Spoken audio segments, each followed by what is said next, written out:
What's up, guys? It's Nacho, and welcome back to the channel. And today we are going to be tier ranking the matches for Double or Nothing 2023. Alright, so let's get right into it. Standard tier list applies, S through D, S being top tier, D being I don't give a shit about the match. So let's get what I think the best match of the night is going to be out of the way. Anarchy in the Arena, S tier, pretty simple. Everybody loves Hangman back with the Elite. It's a great story. Bryan Danielson on commentary has been one of my favorite things AEW has been doing. Just one of the little snippets of this story that I think has been really good. Moving on to the opposite end of the spectrum, a match that I simply have to ask Tony Khan, what the fuck are you doing? Why on God's green earth are the Hardys and Hook teaming up to take on the Firm? I'm going to be completely honest with you guys. I completely fucking forgot that the Guns were in the Firm because they went on to do their shtick with FTR and the Acclaimed, and they didn't interact with the Firm. That being said, the match might be good. Jeff Hardy's probably going to do something stupid, even though it's on the buy-in. Moving on, another kind of what the fuck moment because of the buy-in match is the Blackjack and Hookers, whatever it is, Battle Royal with Orange Cassidy defending his international title or whatever they renamed it to. I get confused a lot with what Tony does. AEW Tony versus Ring of Honor Tony versus Dynamite Tony versus Collision Tony. It just goes crazy at this point. Moving on, gonna look at another D tier. I hate to say it, but the tag division is in absolute shambles right now. I don't give a singular shit about FTR versus Jeff Jarrett and Jay Lethal.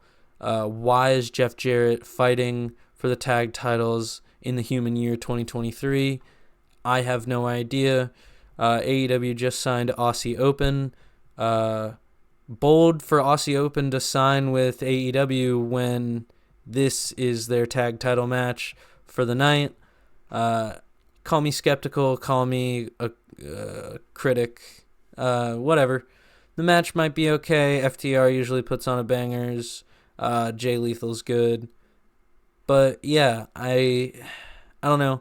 Acclaim never got their rematch. I don't really fuck with FTR for that right now, and especially because they're probably just going to slide on over to Collision with Phil on Saturdays, and I don't really care about that either. Moving on, we have Wardlow versus Christian Cage.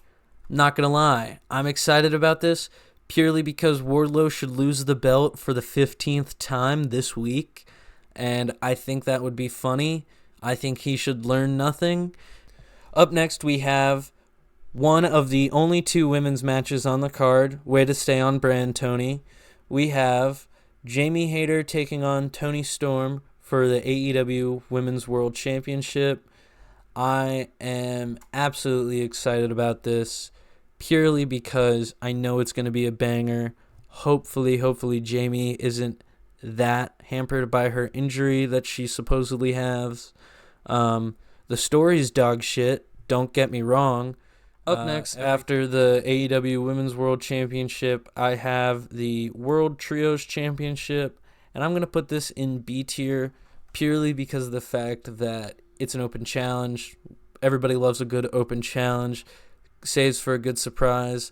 I could see them throwing the Luchador trio out there of Commander, Bandito, and Vikingo for this, just to kind of get the crowd warmed up, although that might get the crowd too warmed up, and they might be dead for the rest of the show.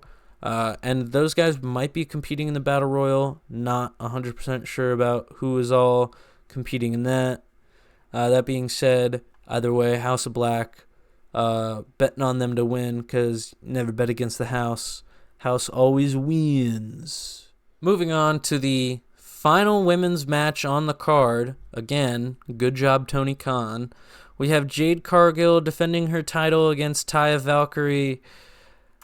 C tier. Me personally, Jade Cargill probably should have moved up and just stolen the AEW Women's World Championship from whoever has it, whoever would have it.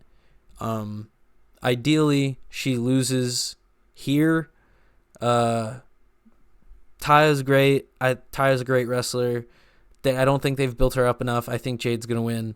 That's just how it is. Jade's gonna be 69-0 or whatever it is. Hopefully one day Jade just says, you know what, your TBS title is cool, but I want the real thing, and she just gives up the TBS title because she wants gold. She wants the real gold. Ideally, they probably are going to do some sort of double gold situation. She'll be champ, and that might be cool. Who knows? All right, moving on. We have Chris Jericho taking on Adam Cole with special guest enforcer. Folks, where's the lie? It's Sabu as the special guest enforcer for this unsanctioned match. And I'm not going to lie, Sabu was cool. I'm too young, so I have no idea really much about him. I've watched matches. But other than that, I'm going to put this match in... I've struggled with where I'm going to put this match. I'll put it in B tier, but I'm going to put it behind the open house match just because the open house match is inherently cooler because it's an open challenge. Hopefully, Sabu doesn't do anything too stupid tonight. And also, hopefully, we see the return of Kyle O'Reilly. And the final match on the card, the Four Pillars Fatal 4-Way match for the AEW World Championship, or the Triple B.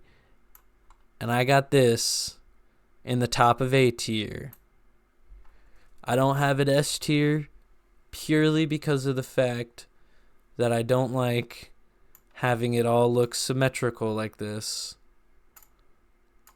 But other than that, I don't think they've built this up as best as they can. I think they should have built this more as everybody is on an equal playing field, and they've done it much more of a MJF is typical MJF and he thinks he's better. But all four pillars, with the exception of Jungle Boy, have some pretty major accomplishments in AEW.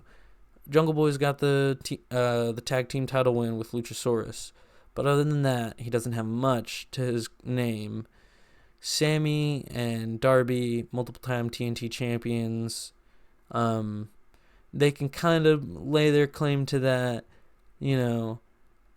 and I just feel like it could have been better if the story was a bit more like, these guys are my peers. These aren't my idols that I'm talking shit to. These are my peers that I'm talking shit to.